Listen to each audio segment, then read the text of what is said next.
আমি চমকে গেছি, কি হলো ব্যাপারটা। আমরা যাচ্ছি এক্সাম দিতে, আমার মাও এক্সাম দেবে। দেখো আমরা কিন্তু এক্সাম দিতে বেরিয়ে পড়েছি, আর হঠাৎ করে ক্যামেরা অন করে হ্যালো এভরিওয়ান বলাতে সবাই ভয় পেয়ে গেছে, না জানি কি হয়ে গেল। এরপর দেখো আমরা কিন্তু বিকেল বিকেল বেরিয়েছিলাম, এদিকে সন্ধে হয়ে গেছে, টোটো বাদ দিয়ে আমরা বাসে চেপে পড়েছিলাম। আর এখন আমরা আরেকটা বাস স্ট্যান্ডের উদ্দেশ্যে যাচ্ছি। আমরা এখন আছি কাটোয়াঘাট মাটেরিঘাট লাইনে, আর এখন আমরা কাটোয়ার বাসের জন্য অপেক্ষা করছি, কারণ আমরা কাটোয়াঘাট যাব। এদিকে দেখো আচ্ছা সবাই সানকিস্ট পিক তোলে না, আমি এদিকে ট্রাই করছিলাম মুনকিস্ট পিক তুলবো, তার সঙ্গে চারটাও আমার ক্যামেরায় উকি মারছিল। এদিকে চাঁদ মামা রয়েছে এক ফালি, আর তার সঙ্গে রয়েছে আমাদের শুক্র গ্রহ মানে শুকতারা। এরপর আমাদের বাস চলে আসে, অনেকক্ষণ দাঁড়িয়ে থাকার পর সিট পেয়ে গেছিলাম আর বাসে বসে পড়েছিলাম। বাস থেকে নেমে আমরা বসে পড়েছি ভ্যানে, আর আমার ভ্যানে বসতে খুব মজা লাগছিল, সেই ছোটোবেলায় আমি ভ্যানে উঠেছিলাম। আর আমাদের ওখানে তো এখন ভ্যান বন্ধই হয়ে গেছে, এই জায়গায় এসে ভ্যানে চেপে আমার খুব খুব মজা লেগেছে, আমি খুব এনজয় করেছি। আর তার সঙ্গে রাতের আকাশে চাঁদ তারা আর খোলা মাঠের মধ্যে দিয়ে ভ্যান চালিয়ে যাচ্ছিল, আর তার সঙ্গে আমরা এরকম বসেছিলাম, দারুণ মজা লাগছিল সত্যি বলছি। আর একটা কথা আমি বারবার বলছি কারণ আমার প্রচুর মজা লাগছিল। এরপর আমরা একটা ব্রিজের ওপর যাই, আর ব্রিজটাও দারুণ ছিল, রাতের আকাশে আমার দারুণ লাগছিল সব কিছু, কেন জানি না। আর এখানে আমরা মা গঙ্গার কাছে চলে এসেছি, এখন আমাদের এই নদীটা পার হয়ে ওই সাইডে যেতে হবে। আর এই ব্রিজটা না এদিকটায় ঢালু ছিল, তাই এদিকটায় চলতে একটু ভয় লাগছিল, বাট সব কিছু মিলিয়ে দারুণ একটা এক্সপিরিয়েন্স হয়েছে আমার। এদিকে দেখো আমরা ঘাটে পৌঁছে গেছি, আর এখানে কিন্তু আরেকটা নৌকো চলে আসছে, এই নৌকোটা আসবে ঘাটে, দেন এটা খালি হবে, তারপর আমরা এটাতে উঠবো।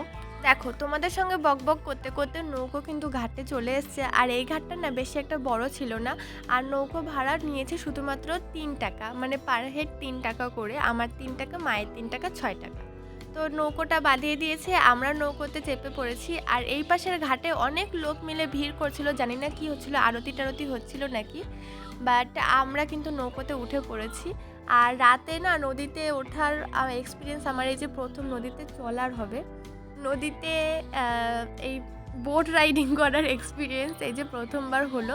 এইদিকে দেখো নদীতে আমি কি দেখলাম, নদীতে একটা পার্ক সৃষ্টি হচ্ছে, দেখতে পাচ্ছ যে জলের মিডিলে একটা ফাঁকা জায়গা রয়েছে যেখানে কোনো স্রোত নেই, ওই পার্কটা কিন্তু আমাদের নৌকোর নিচে আস্তে আস্তে ঢুকে যাচ্ছিল। আর এরপরে আমরা নেমেই দেখি যে এইখানে কিন্তু নতুন রকমের ঠাকুরের মূর্তি, এইরকম মূর্তি সচরাচর আমাদের এদিকে দেখা যায় না।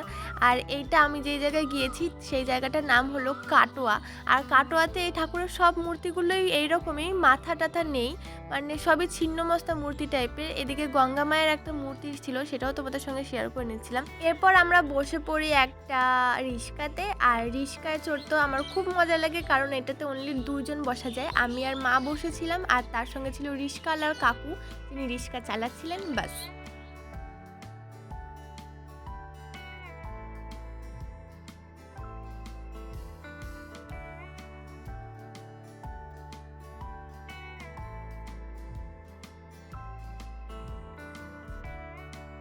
কথা বলতে বলতে আমরা জায়গা মতো চলে এসেছি, এটা হচ্ছে কাটোয়া জংশন স্টেশন।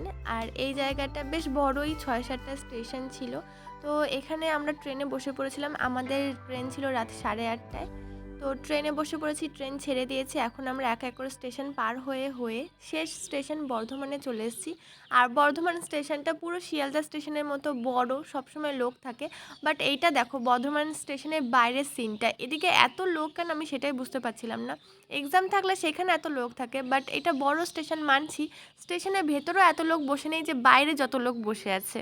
আমরা তো আর বাইরে বসবো না, আমরা চলে গেলাম সোজাসুজি স্টেশনের রেস্ট হাউসে, আর সেখানে গিয়ে তোমাদের ফ্যানটা দেখাচ্ছিলাম, আসলে ক্যামেরায় বোঝা যাচ্ছে না, ফ্যানটা কিন্তু অনেক বড়, আর এটা পুরো ঘরটাকে হাওয়া দিচ্ছে। আর তার সঙ্গে দেখতেই পাচ্ছ আমার চুলগুলো কীরকম উড়ছে।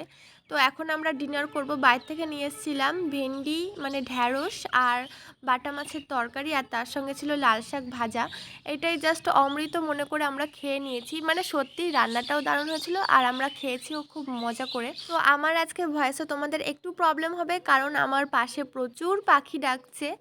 আর এরপর আমরা কিন্তু ওখানেই একটু রেস্ট নিয়েছিলাম সারা রাতের জন্য, তারপরে আমরা ভোর ভোর বেরিয়ে পড়ি আমাদের যেখানে পরীক্ষা পড়েছিল, মানে ডক্টর কালাম একাডেমি বর্ধমানে, সেখানেই চলে যাচ্ছিলাম। আর এখানে এসে দেখি এখানে সবাই স্টাফরা রেডি হচ্ছে, ফটো টটো ক্লিক করছে। তো আমরা ওখানে দাঁড়িয়ে দাঁড়িয়ে অপেক্ষা করি। তারপর আমাদের সূর্য দেবতা উঠে পড়েছেন, ওনাকে একটুখানি ক্যামেরায় বন্দি করে নিলাম। আজকের ভ্লগ এই পর্যন্তই। নেক্সট ভ্লগে তোমাদের সঙ্গে শেয়ার করব 108 শিব মন্দির কি কি দেখলাম।